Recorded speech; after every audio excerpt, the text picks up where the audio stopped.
అన్న చెప్పండి, ఈ మధ్య కాలంలో అయితే రేవంత్ రెడ్డి మిమ్మల్ని పిలుచుకొని చర్చించిండు, అనేక అంశాలపైన చర్చించరు. ఎట్లా అనిపిస్తూ ఉంది వర్గీకరణ అంటే ఏదైతే బీసీ కులగణన విషయంలో సంతృప్తిగా ఉన్నారా? అంటే బీసీ కులగణన అనేది మొదటిసారి భారతదేశంలో బీహార్ తర్వాత తెలంగాణ రాష్ట్రంలో జరుగుతుంది కాబట్టి ఇది ఇప్పుడు చేపట్టినటువంటి కులగణన ఇది ఫస్ట్ టైం చేస్తున్నారు కాబట్టి కొన్ని తప్పు ఒప్పులు జరిగినటువంటి మాట వాస్తవం. అదేవిధంగా అనుకున్న స్థాయిలో కులగణన జరగలేదన్నటువంటి వాస్తవం. కానీ ఇంట్లో ఎలుకలు ఉన్నాయని ఇల్లు తగలబెట్టుకోం కదా. ఇది కులగణన మొత్తానికి 80% కరెక్ట్ జరిగింది. ఆ తర్వాత మిగతా 20% కూడా కరెక్ట్ జరగాలని చెప్పి మేము పోరాటం చేసినాం. తర్వాత ప్రభుత్వం మమ్మల్ని పిలిచి చర్చించి కులగణనల యొక్క గతంలో ఏ అయితే ఆన్లైన్ విధానం లేదో ఇప్పుడు ఆన్లైన్ విధానం తీసుకొచ్చింది. అదేవిధంగా మున్సిపాలిటీ ఆఫీసులలో ప్రభుత్వ ఎండిఓ ఆఫీసులలో కులగణన ఫారాలు అందుబాటులో తీసుకొచ్చింది. కాబట్టి కొన్ని సవరణలు తీసుకొచ్చి రెండోసారి తీసుకొచ్చింది. దాన్ని అభినందించాల్సిన విషయం. ముందున్నది మొత్తంగా ఈ కులగణన చేయడం అనేది బీసీలకు స్థానిక సంస్థల ఎన్నికల్లో 42% రిజర్వేషన్ల కోసం.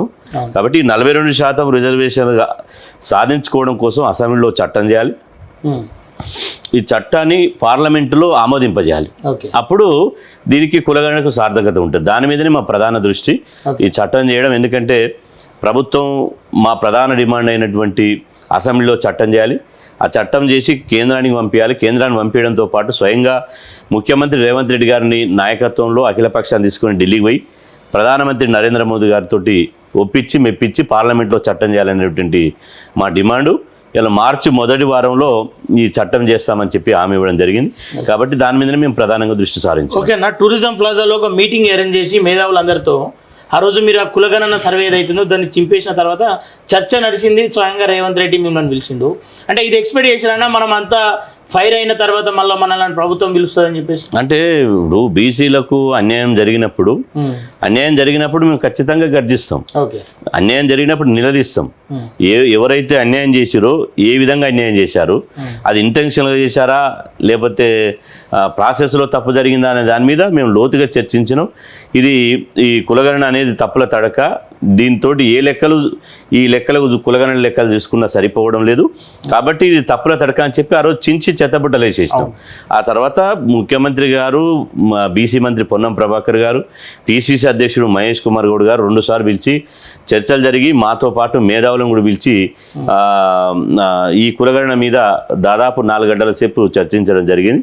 ఆ తర్వాత రెండో అవకాశంగా ముఖ్యమంత్రి గారు దాదాపు 6 గంటల సేపు వారి అధికారులతో రివ్యూ పెట్టి ఇలా ఈ జరిగినటువంటి లోపాలను సరిదిద్దుతూ మళ్ళీ రెండోసారి అవకాశం ఇచ్చారు. కాబట్టి ఈ ప్రక్రియ అనేది స్టార్ట్ అయింది. ఇప్పుడు జరగాల్సినటువంటి ప్రక్రియ దీనికి రిజర్వేషన్లకు శాసనం ద్వారా ఇలా చట్టబద్ధత రావాలి. ఆ చట్టబద్ధత రావడానికి అసెంబ్లీలో ప్రత్యేకంగా సమావేశం ఏర్పాటు చేసి ఆ అసెంబ్లీలో సమావేశం ఏర్పాటు చేసిన తర్వాత అసెంబ్లీలో చట్టం చేసి దాన్ని ఢిల్లీకి పంపాలి. ఢిల్లీలో ఆమోదింపజేసుకోవాలి. కాబట్టి ఇది చేస్తానని చెప్పి స్పష్టంగా హామీ ఇచ్చింది. మీరు ఇక్కడ గమనించాల్సిన అంశం ఏంటంటే, మేము పోరాటం చేయకముందుకు అసెంబ్లీ సమావేశాల్లో ఈ కులగణన లెక్కలు తప్పుడు చెప్పి మేము పార్టీ పరంగా 42% ఇస్తున్నాం, దాదాపు ఎన్నికలకు పోతున్నామని చెప్పారు.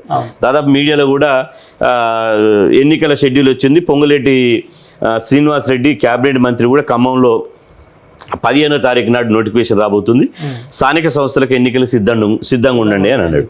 కానీ ఈ 15వ తారీఖు పోయింది, ఎన్నికలు వాయిదా వేశారు. ఆ తర్వాత ఏ కాలం అయితే సఫిషియెంట్గా ఈ ప్రక్రియకి ఇవ్వాల్సినటువంటి సమయం ఉందో ఈ ప్రక్రియకి ఇచ్చేటువంటి సమయం ఇచ్చారు. కాబట్టి ఇప్పుడు ఎన్నికల మాట లేదు. ఖచ్చితంగా ఈ బీసీ కులగణన మీద రిజర్వేషన్ల మీద ప్రాసెస్ అంతా కంప్లీట్ అయిన తర్వాతనే ఎన్నికలు పోతామని ఇలా ముఖ్యమంత్రి గారు చెప్పారు. కాబట్టి ఇందులో సందేహం ఏం లేదు. కాబట్టి మా లక్ష్యం ఏంటంటే, ఇప్పుడు గల్లీలో ఉన్నటువంటి కాంగ్రెస్ అసెంబ్లీలో చట్టం చేయాలి, ఢిల్లీలో ఉన్నటువంటి బీజేపీ పార్టీ పార్లమెంట్లో చట్టం చేయాలి. ఈ ఇద్దరు ఎవరు మాట తప్పినా, ఈ ఇద్దరు ఎవరు బీసీలకు ద్రోహం చేసినా మేము ఎవరిని ప్రజాకోర్టులో తెలుసుకుంటాం.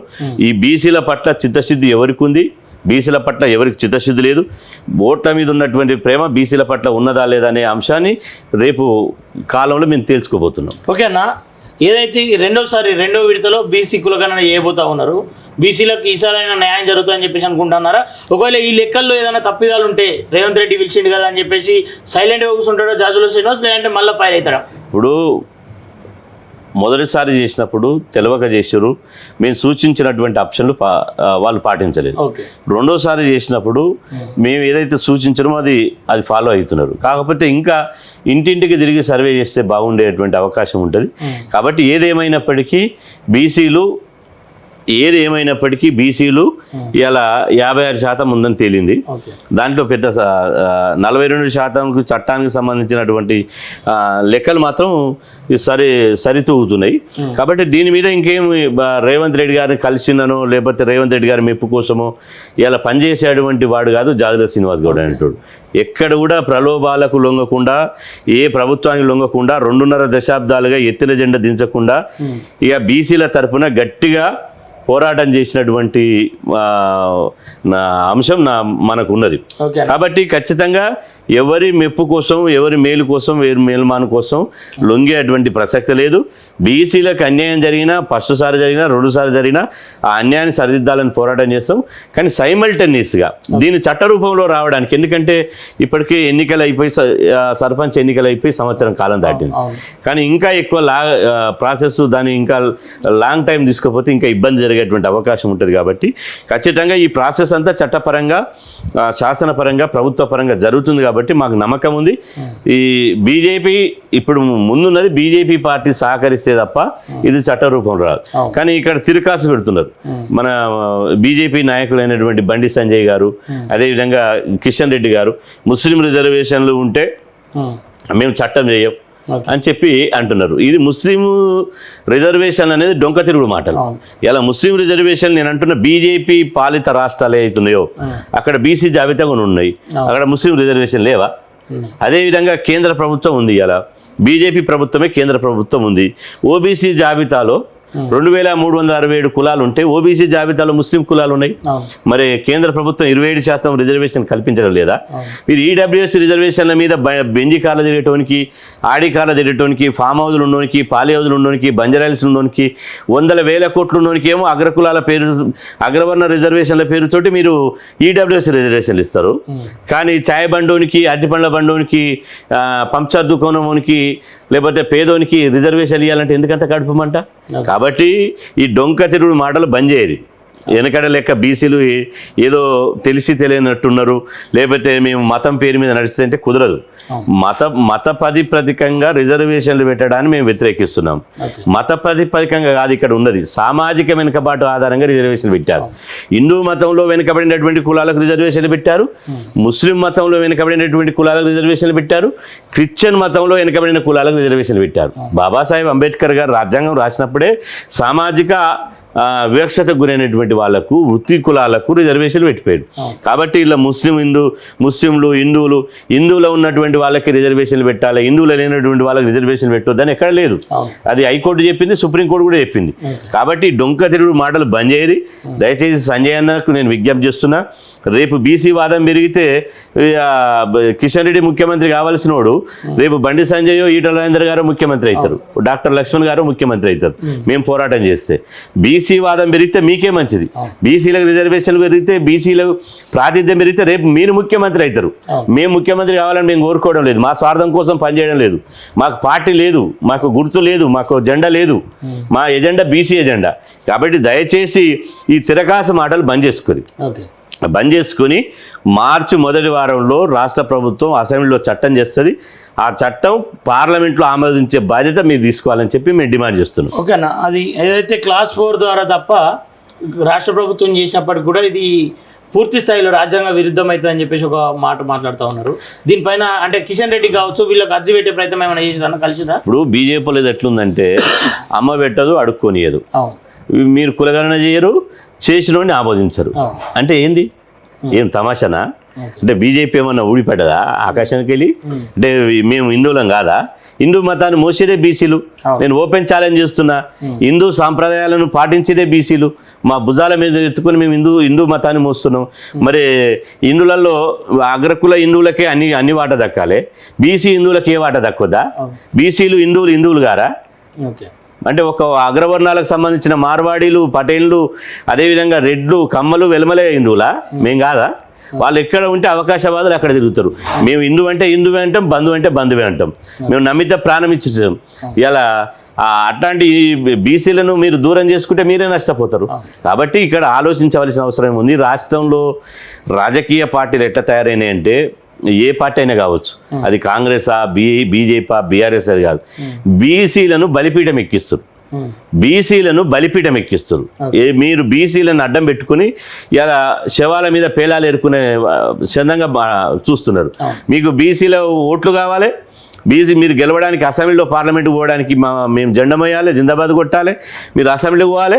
కానీ బీసీల విషయానికి వచ్చే వరకల్లా రిజర్వేషన్లు ఇవ్వమంటే ఇయ్యరు, బడ్జెట్ ఇవ్వమంటే ఇయ్యరు.